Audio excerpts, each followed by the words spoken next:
Magandang araw mga brad. Tayo sumilip sa Makinamoto Expo 2025 para makita ang kaganapan sa mundo ng pagmomotorsiklo. Tara, samahan niyo ako. Let's go!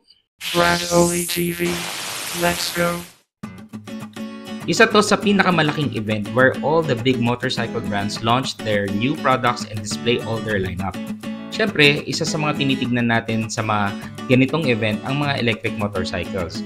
Ang mga nakita nating electric motorcycle brands na nasa event were Ziho, Segway, and Honda.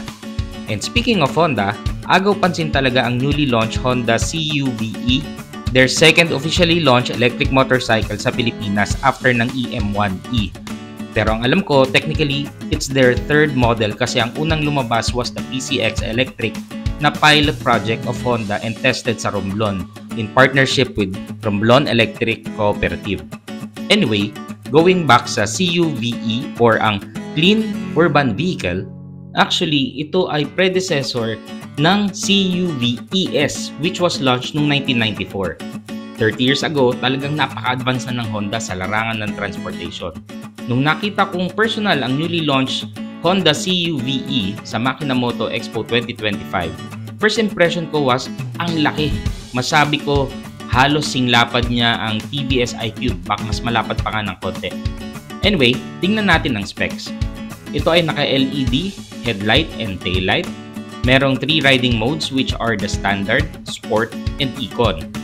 Claim top speed is 83 km per hour and range na umaabot ng 80.7 km per charge. Naka 5 inches TFT panel display. Ito ay merong brushless e-drive side motor na merong rated power na 4.2 kW and peak of 6 kW. Siya ay powered by a 2 removable lithium-ion battery pack na 50.26 volts and 29 ampere hour each. Claimed charging time per battery is 0 to 100% in 6 hours and 0 to 75% in 3 hours with the use of its charging dock na 270 watts. Ang battery nila ay may 2,500 cycles, parang yung sinabi sa atin nung na-test drive natin yung EM1e. Meron siyang keyless remote or ang Honda Smart Key System para sa kanyang mga kapatid like yung Honda PCX and ADV. Naka-USB-C socket, fairings, inner pocket, and ang pinaka-useful, ang gulay board.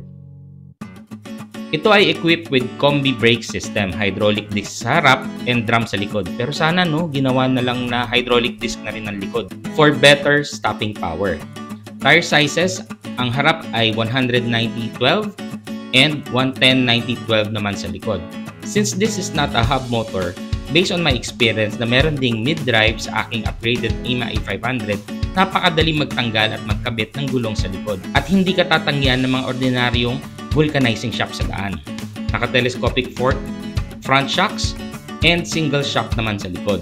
Ang price nito, nung tinanong ko, ay nasa 275,000 which is within the price range of Segway E300 SE and ng Ziho AE8S Plus.